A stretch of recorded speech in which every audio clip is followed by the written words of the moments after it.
घर वालों ने कहा पढ़ाई नहीं करोगे तो जिंदगी में कुछ भी पा नहीं सकते।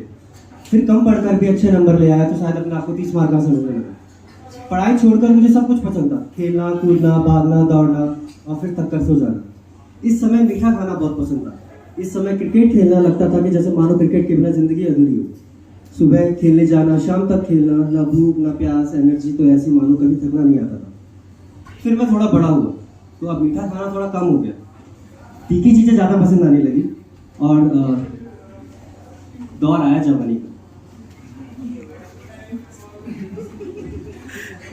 उस समय पढ़ाई और कैरियर तो मानो हम कॉमेडी नहीं है। कोई नहीं भाई, ऑडियंस अपने इमोशन लेती है।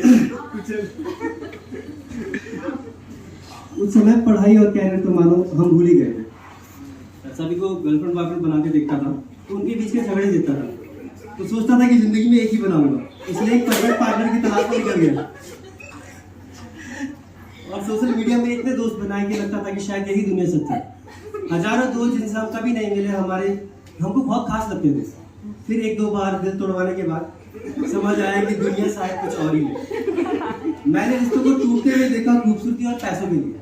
मन की खूबसूरती को कोई नहीं देखना चाहता।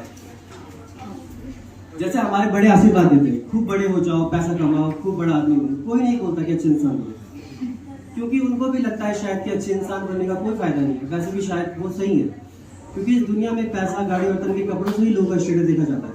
पूरी दुनिया मतलब भी लगने लगी। इन सभी की भीड़ में कुछ दोस्त इतने खास हो गए कि बस वो भाई नहीं बने, उनकी पूरी फैमिली हमारी फैमिली बन गई।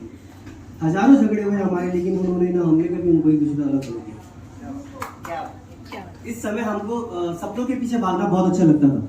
शायद सपनों के पीछे भागते भागते हम अपना कैरियर भी बना लेंगे, और हारने का तो हमने कभी सोचा ही नहीं था।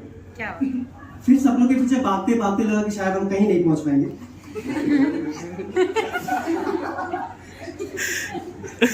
और मैंने जॉब स्टार्ट की। इस समय मानो एक सिंपल सी लाइफ बहुत अच्छी लगने लगी। एक अच्छी सी जॉब हो, कुछ साल बाद शादी, बच्चे और परिवार के साथ हम घर पे खुश रहेंगे शायद, और इसके अलावा हमको कुछ नहीं चाहिए था। और इस जॉब के लिए हमको दूर जाना होगा अपने माता पिता से, भाई बहन से, परिवार से, अपने घर से, इतना दूर जहां हमें कोई भी नहीं जानता। हम सब भाई एक न एक दिन अपने अपने मुकाम पर जरूर पहुंच जाएंगे। फर्क नहीं पड़ता कि कौन पहले पहुंचे और कौन बाद में। फिर किसी दिन साथ में बैठकर हम जिंदगी की बातें दोहराएंगे, वही बातें जो हमने हजारों बार एक दूसरे से कही है, और उन्हीं बातों में जोर से हंसेंगे, मुस्कुराएंगे और एक दूसरे का मजाक उड़ाएंगे, फिर जोर से हंसेंगे और मुस्कुराएंगे। फिर हमारा ग्रुप थोड़ा छोटा हो, और मैं ही चाहता हूँ कि शुरुआत मुझसे ही, क्योंकि शायद मैं उस उम्र में रो भी ना पाऊँ।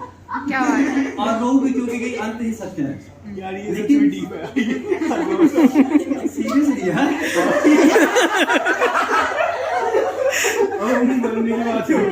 वो एक्चुअली हार्श रियलिटी हो गई है ना, तो हंसी आती है उस पे अब ना।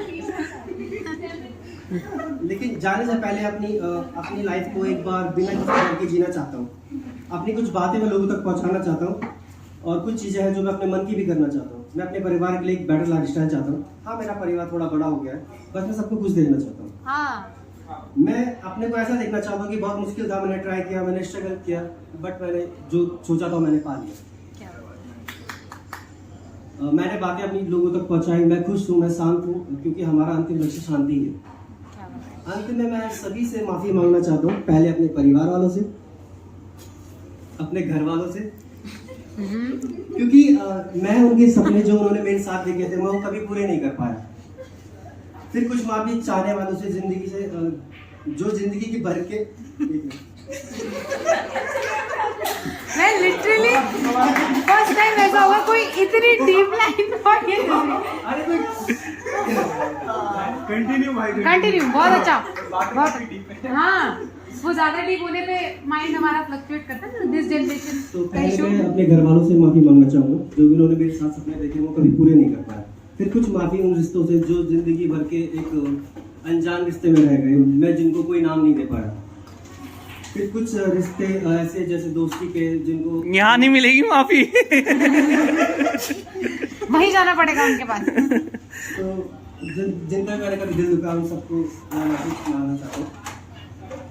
और कुछ बातें उनसे भी जो मेरी लाइफ में अभी तक नहीं आया, और हो सकता है आगे के समय में भी लाए। मतलब अंशु जी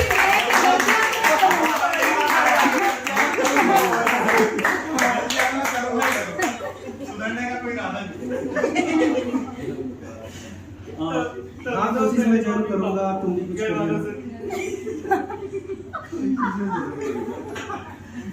बस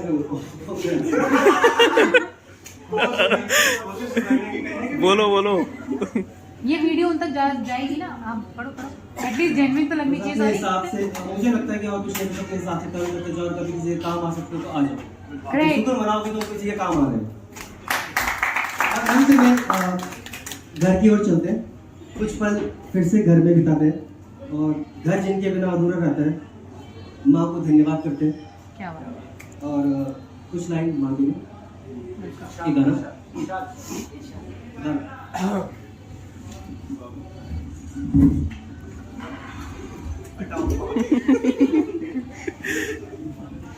क्या बताऊं माँ कहाँ हूँ मैं,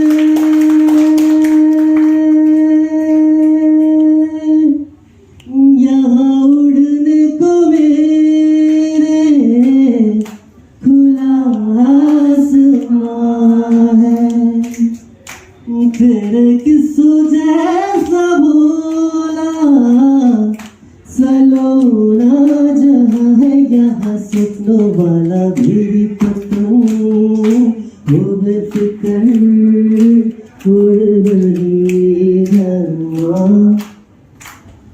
दूर कोई बीच नहीं बीच से काटना, राजा सा भूली तुझे मेरी फिक्र धुंधला गई, मेरी नजर आ जाना।